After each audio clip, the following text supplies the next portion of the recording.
জানি। গত 54 বছর বাংলাদেশের স্বাধীনতার ইতিহাসে যদি আমরা যোগ্য কোনো উপদেষ্টা বা প্রধানমন্ত্রী পাই, সেটা হচ্ছে ডক্টর ইউনূস স্যার।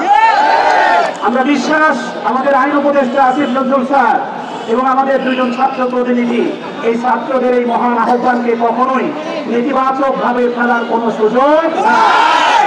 এখন কোনো সাধারণ সরকার নয়, ছাত্র আন্দোলনের পতনের সরকার। কোনো নির্বাচিত সরকার নয়, এটা ছাত্রদের সরকার।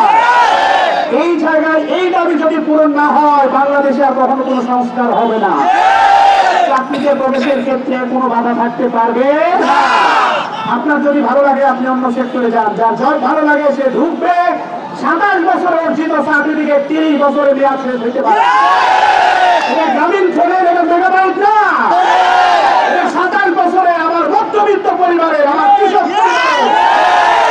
কৃষক বাবার টাকার অর্জিত সার্টিফিকেট এটা আপনাকে দিতে হবে। এবং যদি সময় মতো দেন তাহলে খুব ভালো, যদি না দেন যেভাবে আদায় করতে হয় সেইভাবে করতে।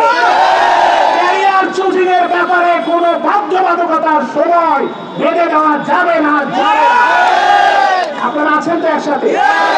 কথা দিচ্ছি এই দাবি পূরণ না হওয়া পর্যন্ত এখান থেকে এক কদম আমরা নড়ব না। হয় আজকে আমরা রাজপথে থাকবো, না হয় দাবি বাস্তবায়ন করবো। আমরা এখানে কারো দালালি করতে আসি না, আমাদের ন্যায্য দাবি পূরণ করতে এসেছি। ওঠা না মেধা, 30 না 35, যদি সম্ভব হয় তাহলে উন্মুক্ত করে দেন। এটা আপনার বাবার তৈরি কোনো সিস্টেম না, আপনার ব্যাংক অ্যাকাউন্টে কোনো টাকা না। এটা স্টুডেন্টের দাবি আপনাদের দিতে হবে। আমি মাননীয় উপদেষ্টা মহোদয় যারা আছেন সংশ্লিষ্ট তাদের উত্তপ্ত আহ্বান জানাচ্ছি। আমি অসংখ্য স্টুডেন্টের কান্না দেখছি এই সেকশনের ফিনান্সিং হিসাবে জব করার কারণে। এখানে চাকরির পরীক্ষা দিয়ে বাসায় পৌঁছতে না পৌঁছতে প্রশ্ন ফাঁস হয়। সেই সাথে আরেকটা দাবি জানায়, আউটসোর্সিং এর মাধ্যমে স্থায়ীভাবে নিয়োগ দেওয়ার কোনো সুযোগ নাই। এখানে বিশাল একটা সিন্ডিকেট আছে, শুধু ফেসবুকে লেখালেখি নয়। যারা আমার স্টুডেন্ট আছে আমি তোমাদের আহ্বান করি, এই আন্দোলনে সফলতার পরে আউটসোর্সিং বন্ধ করতে হবে। তুমি 30-35 নিয়ে কি করবা যদি নিয়োগ না আসে?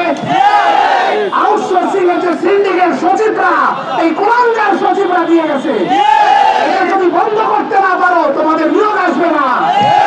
আর যদি নিয়োগ আসতে চাই তাহলে তোমাদের উচিত হবে 35-এর পরবর্তী আন্দোলন হবে আউটসোর্সিং বন্ধ করা। আমরা মেধা দিয়ে ঢুকতে চাই, আমরা কোনো সিন্ডিকেট চাই না, আমরা পড়ার টেবিলে ফিরতে চাই। আমি উপদেষ্টা মহোদয়কে বলবো এই বাচ্চাগুলোকে পড়ার টেবিলে ফিরতে দেন। এরা ভিক্ষা চায় না, এরা পড়াশোনা দিয়ে তাদের যোগ্যতার ভিত্তিতে চাকরি চায়। এবং নিয়োগের ক্ষেত্রে শতভাগ স্বচ্ছতা নিয়োগ করে ওই কালো সিন্ডিকেট আপনারা ভেঙে দেন। কথা দিচ্ছি আজকে যদি 35 আন্দোলন না করে পূরণ না হয়, এখান থেকে আমরা নড়বো না ইনশাআল্লাহ। আপনারা আছেন তো আমাদের সাথে? রাজপথ না আপোষ, রাজপথ না আপোষ, 30 না 35। আজকে এখান থেকে আমরা এক পা নড়ব না। গত 18 সালে আমার মনে আছে আওয়ামী লীগের তফসিলে বলা হয়েছিল এই 30-35 মেনে নেওয়া হবে। এর পরবর্তীতে নির্বাচনে আসার পরে ছাত্রদের সাথে আবার সেই টাল বাহানা। আজকের পরে আর কোন টাল বাহানা চলতে হবে না। 12 বছরের আন্দোলন, 12 বছর ধরে অহিংসভাবে চলে আন্দোলন। অহিংসতা যদি আন্দোলনে মুক্ত হয় তাহলে আপনারা মানেন না কেন? গত 15 বছর ধরে দাবি রাষ্ট্রের 5টা রাষ্ট্রের আমরা দেখেছি। সম্প্রতি সময় আপনি দেখেছেন গতকালকে এই প্রথম বাংলাদেশের পররাষ্ট্র মন্ত্রণালয় থেকে একটা স্টেটমেন্ট দেওয়া হয়েছে। মেরুদণ্ড শক্ত বিধায় এই স্টেটমেন্ট দেওয়া হয়েছে। আমরা প্রতিবেশী দেশের কোন ষড়যন্ত্র মানব না, মানব না।